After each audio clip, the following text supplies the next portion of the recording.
Hello दोस्तों, welcome to money stalkers. मैं आपका ही चैनल पे बहुत बहुत स्वागत करता हूं। तो अगर आप चैनल पर नए हो तो जरूर चैनल को सब्सक्राइब कीजिएगा, बेल आइकन का हिट कर सकते हो, क्योंकि शेयर मार्केट रिलेटेड इसी वीडियोस में आपके साथ हर दिन शेयर करते रहता हूं। तो चलो दोस्तों, फटाफट से वीडियो को स्टार्ट कर लेते हैं। तो दोस्तों, आज की इस वीडियो में हम बात करने वाले दो कंपनी के बारे में। पहले हम बात करेंगे डिक्सन के बारे में। बहुत बड़ी खबर निकल कर लगभग 200 करोड़ का कुछ ना कुछ कंपनी का प्लान हमें चलते सामने आ रहा है। तो क्या प्लान चलने वाला है उसके हिसाब से आपके साथ शेयर करना चाहूंगा। और जो दूसरी कंपनी के बारे में बात करेंगे वो है इन्फोसिस। ओके, दोनों कंपनी के लिए बहुत ज्यादा इंपॉर्टेंट न्यूज हमें देखने को मिल रहे हैं। तो दोस्तों, डिक्सन की अगर बात करें, लगभग 14 अक्टूबर की अगर परफॉर्मेंस की अगर बात करें, कोई नहीं, हमें फ्लैट परफॉर्मेंस कंपनी का देखने को मिल चुका है। लगभग 5,500 के आसपास कंपनी की हमें क्लोजिंग देखने को मिल चुकी है। इसकी अगर बात करें, मैंने बहुत बार आपको डिक्सन के बारे में शेयर किया था। जब ये कंपनी 3,800 के ऊपर 2 बार हमें कंपनी में सपोर्ट लिया था। मैंने पहली बार भी आपके साथ शेयर किया था, सेकंड बार भी मैंने आपके साथ शेयर किया था। कंपनी बहुत अच्छी लॉन्ग टर्म की सबसे कंपनी में बहुत बड़ा आपको रिटर्न देखने को मिल पाएगा। और कंपनी पीएलआई की स्कीम के अंदर बहुत ज्यादा इंपॉर्टेंट रोल प्ले कर रही है। प्लस गवर्नमेंट का बहुत ज्यादा सपोर्ट चल रही है डेवलपमेंट के ऊपर, और ये कंपनी उसी के रिलेटेड कारोबार करते हुए सामने आ रहे हैं। ओके, कंपनी की अगर बात करें, बाहर से आउट ऑफ कंट्री से बहुत बड़े बड़े ऑर्डर मिलते जा रहे हैं, जैसे कि स्मार्टफोन्स के ऑर्डर बहुत बहुत मिलते जा रहे हैं। प्लस कंपनी की अगर बात की जाए तो हार्डवेयर रिलेटेड बहुत ज्यादा इंपॉर्टेंट रोल कंपनी प्ले कर रही है। Plus company television related, okay, LED TVs है उनके रिलेटेड कंपनी मैन्युफैक्चरिंग कर रही है। और भी बहुत सारे जैसे कि एलईडी बल्ब्स हो गए, यानी कि बहुत ज्यादा इंपॉर्टेंट रोल दोस्तों कंपनी प्ले कर रही है। तो दोस्तों, अभी हम आ चुके उस न्यूज के ऊपर, देख सकते हो, Dixon to invest ₹200 crore under PLI scheme, plans to acquire Bharti plant. यानी कि भारती प्लांट है जो कंपनी 200 करोड़ के आसपास एक्वायर करने जा रही है। अब देखिएगा, ये जो खबर है मैं आपके साथ डीप इंफॉर्मेशन शेयर करना चाहूंगा। Electronics manufacturing service firm Dixon technologies plan to acquire Ludhiana based manufacturing unit of Bharti group to start making telecom gears under the production link incentive scheme announce for sector and top company official has said. यानी कि company भी उसी related कारोबार कर रही। Secondly, the company plans to invest ₹200 crore under PLI scheme for the sector and this investment includes acquisition cost of भारतीय group manufacturing unit. यानी कि पूरे के पूरे भारतीय ग्रुप को एक कंपनी एक्वायर करने वाले, कौन सी कंपनी? डिक्सन दोस्तों एक्वायर करने जा रही है। देखिएगा, Dixon has got a PLI license for the telecom sector. Okay, बहुत बड़ी खबर है, ये भी आप पॉइंट नोट कीजिएगा, पॉजिटिव खबर निकल के आ रही। We are proposing to do a joint venture with Bharti group, the first manufacturing plant that we will be acquiring will the Bharti plant in Ludhiana which used to manufacture telephone. यानी कि telephone ये company जो भारतीय group है, ये company manufacturing कर रही है। Dixon technologies executive chairman Sunil Vachani said. यानी कि सुनील वचानी का बहुत बड़ा दोस्तों हमें बयान देखने को मिल रहा है, जो कि डिक्सन के एग्जीक्यूटिव चेयरमैन हमें देखने को मिल रहे हैं।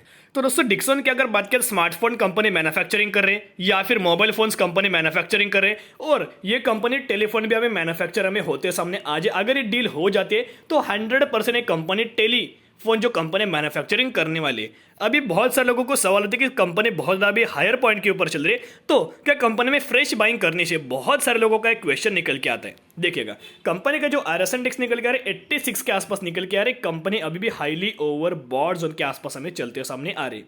तो अभी आपको क्या करना चाहिए? अभी आपको वेट करना चाहिए। ओके, लगभग 150 पॉइंट के आसपास, ओके, 100 से 150 पॉइंट के आसपास आपको करेक्शन मिले तो कंपनी को उसी वक्त से आप कंपनी को buy on dip strategy apply कीजिएगा। कंपनी किस हद तक नीचे आएगी कोई नहीं प्रिडिक्ट कर सकता। हर एक पॉइंट के ऊपर आप या ऐसा सोच लीजिएगा 50 पॉइंट्स के आसपास, ओके, 60 पॉइंट के आसपास अगर कंपनी मुझे मिले निचले पॉइंट के आसपास, में हर एक कंपनी को एक एक दो शेयर्स ऐड करता रहूंगा आपके कैपेसिटी के हिसाब से। मैं एक ही बात करना चाहूंगा, कंपनी किस हद तक नीचे आएगी कोई आप प्रिडिक्ट नहीं कर सकता। लेकिन अगर आप कंपनी को धीरे धीरे जब से कंपनी नीचे आएगी धीरे, अगर आपको अभी कंपनी 5,500 के आसपास चल रही है, कल कंपनी 5,300 के आसपास है, फटाफट से 60 शेयर, ओके, फटाफट से 6 शेयर 5 शेयर उठा लीजिएगा। ओके, यानी कि हर एक बाय ऑन डिप कंपनी में आप कर सकते हो। तो दोस्तों, अभी हम आ चुके हैं मेरी दूसरी कंपनी के ऊपर। कौन सी कंपनी? हम बात कर रहे हैं इन्फोसिस के बारे में। इन्फोसिस की अगर बात करें, बहुत सारे लोगों के डाउट्स निकल के आ रहे हैं कि सर जी देखिएगा, विप्रो की अगर बात करें, ऑलमोस्ट कल के दिन लगभग 6% के आसपास विप्रो में हमें तेजी देखने को मिली।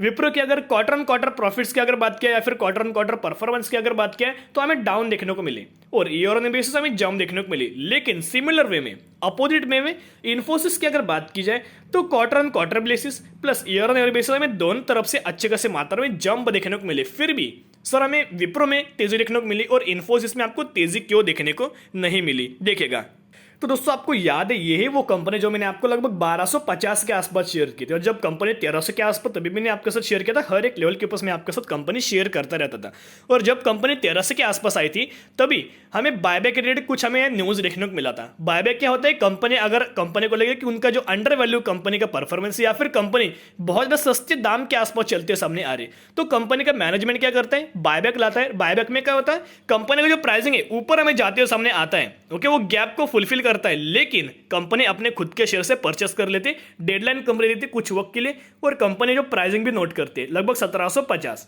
कंपनी ने प्राइसिंग दिया था कि इस प्राइस के आसपास हर एक लेवल पे हम या एक्वायर करेंगे या फिर हर एक लेवल पे हम कंपनी के शेयर्स उठाएंगे, और उसके चलते आपको कंपनी में तेजी भी बहुत गजब की आपको देखने को मिली थी। तो कई के समय क्या होता है, अगर कंपनी में बहुत गजब की हमें तेजी देखने को मिल जाती है, बाद में कंपनी का रिजल्ट कैसे भी अच्छा है, कंपनी कितनी भी फंडामेंटल स्ट्रांग हो, कंपनी में अगर ब्रेकआउट देखने को मिले फिर भी कंपनी हमको ज़्यादा तेजी देखने को नहीं मिलती। मेरा एक ही मानना है, अभी भी वेट करना, अभी भी मौका है। कंपनी में अगर आप नए हो तो जरूर कंपनी को फ्रेश बाइंग कर सकते हो, अभी भी मौका है। कंपनी एक ही दायरे पर चल रही है, जब कंपनी का हमें दोस्तों बहुत बड़ा आपको ब्रेकआउट देखने को मिल सकता है। तो दोस्तों देखिएगा, ये जो खबर आज के दिन में देखने को मिल रही है, ऑलमोस्ट आप यहाँ टाइम भी नोट कर सकते हो और आप यहाँ डेट भी नोट सकते हो। 15 अक्टूबर की डेट है, यानी कि आज के दिन में खबर देखने को मिल रही है।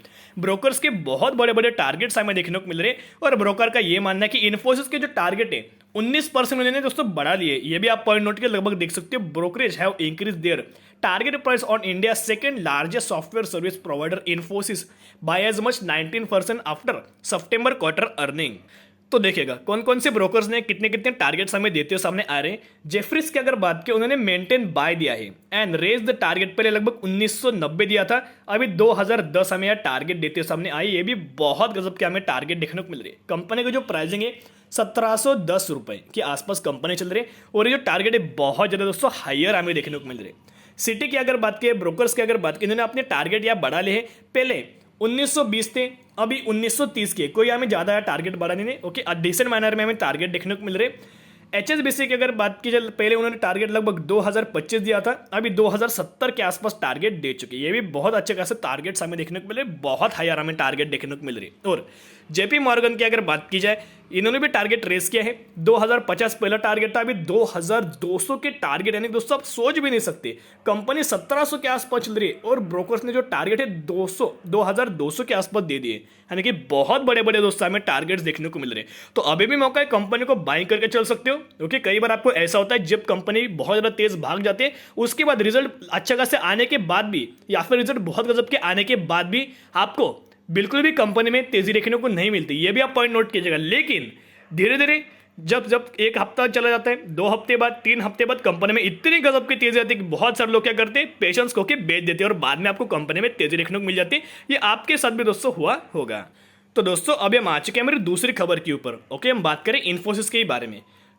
Top Indian IT companies looking to hire more than 1 lakh college graduates, यानी कि इन्फोसिस में हम बोल सकते हो 1 लाख कॉलेज ग्रेजुएट्स कंपनी अभी हायर करने वाले। अभी इसका मतलब क्या है, डायरेक्टली और इनडायरेक्टली कंपनी को क्या फायदा होगा अगर कंपनी का बिजनेस बढ़ रहा है। ये भी आप पॉइंट नोट कीजिएगा। कंपनी अपना जो बिजनेस से बढ़ा ली, इसलिए मैन पावर अगर क्यों बढ़ती है, क्योंकि कंपनी के पास बहुत बड़े बड़े ऑर्डर्स मिलते हैं। वो कंपनी जितने भी अभी एम्प्लॉय हैं, ओके, जितने भी अभी पहले से उन्होंने जो ग्रेजुएट है भरे हुए, उनके हिसाब से काम नहीं हो रहा है, फुलफिल नहीं हो रहा है, बहुत सारे ऑर्डर्स हमें बढ़ते जा रहे हैं। इसके हिसाब से मुझे ऐसा लगता है कि ये कंपनी 1 लाख कॉलेज ग्रेजुएट जो हायर कर रहे हैं, उसके चलते हुए कंपनी का बिजनेस डाइवर्सिफाई हो सकता है, और कंपनी का जो रेवेन्यूज उनमें आपको जम देखने को मिल सकती है, ओके। तो ये भी आप पॉइंट नोट कीजिएगा। आपको न्यूज में भी दोस्तों पॉजिटिव मैनर में देखना चाहिए, बिल्कुल भी नेगेटिव मैनर में देखिए, पॉजिटिव मैनर में आपको देखना चाहिए। तो दोस्तों अभी हम आ चुके इन्फोसिस के टेक्निकल चार्ट पैटर्न्स के ऊपर, ओके। ध्यान सुनिएगा, बिल्कुल भी स्किप मत कीजिएगा। RSI इंडेक्स की अगर बात करें, ऑलमोस्ट 54 के आसपास देखने को मिल रहा है। मैं पहले से आपके साथ कहते तो मेरी जो बाय रेटिंग मैंने बहुत सारे पहले आपके साथ दी थी। लगभग जब कंपनी 1680 से लेकर 1700 के आसपास मिले, तो कंपनी को फटाफट से बाय करके चल सकते हो। लगभग इस टारगेट को जो मैं आपके साथ लेवल शेयर कर रहा हूं, लगभग 1 से 1.5 महीना हो चुका है, मैं यही के ऊपर आपके साथ शेयर कर रहा हूं। अभी देखिएगा, इसका मतलब क्या है, कंपनी आपको एक ही दायरे पर चल रही है, जिस तरह से आपको कंपनी में तेजी देखने को मिली। ये भी आप पॉइंट नोट कीजिएगा। तो मुझे ऐसा लगता है मैं बहुत बार आपके साथ शेयर कर चुका हूं, सिखा भी चुका हूं। जिस भी कंपनी का RSI इंडेक्स 50 के आसपास मिले, 50 से लेके 55 के आसपास मिले, तो फटाफट से कंपनी को अपने पोर्टफोलियो में जगह दे दीजिएगा, और लॉन्ग टर्म बेसिस के ऊपर होल्ड कीजिएगा। जो भी लोग शॉर्ट टर्म बेसिस के गेन के आए हो, वो भी आप आ सकते हो, लेकिन आपका जो टारगेट होना चाहिए मिनिमम 5 साल के तो होना ही चाहिए। देखिएगा, अभी जो कंपनी आपको एक ही दायरे पर चल रही है, कंपनी ने 2 बार दोस्तों रजिस्ट्रेशन फेस किया था ऑलमोस्ट 1780 के आसपास, ये भी आप पॉइंट नोट कीजिएगा। और कंपनी ने जो सपोर्ट फेस किया था वो भी दोस्तों आप यहाँ पॉइंट नोट कीजिएगा, लगभग 1670 के आसपास। ओके, 1670 के आसपास कंपनी ने यह सपोर्ट फेस किया था, 1780 के आसपास कंपनी ने यह रजिस्ट्रेशन फेस किया था। तो मुझे ऐसा लगता है अभी भी मौका है कंपनी को करंट प्राइस के ऊपर बाइंग करके सकते हैं, बाद में कंपनी में बाउंस बैक भी हमें देखने को मिल सकता है। और अब ये जो टारगेट से ऑलमोस्ट कंपनी अपना लाइफ टाइम वाला हाई भी क्रिएट कर सकती है और कंपनी में बहुत गजब की हमें तेजी भी देखने को मिल सकती है। तो दोस्तों अभी भी मौका है कंपनी को buy on the strategy apply कीजिएगा डिक्सन के ऊपर, और इंडिया मार्ट और जो इन्फोसिस की अगर बात करें, फटाफट से कंपनी को करंट प्राइस के ऊपर बाइंग करके चल सकते हो। तो दोस्तों आज के लिए इतना ही। अगर आपको वीडियो पसंद आए वीडियो को जरूर लाइक कीजिएगा। अगर आप चैनल पर नए हो तो चैनल को सब्सक्राइब करके बेल आइकन को हिट कर सकते हो, क्योंकि मैं ऐसे रिलेटेड वीडियोस आपके लिए शेयर करता रहता हूँ। फिर मिलेंगे, बाय।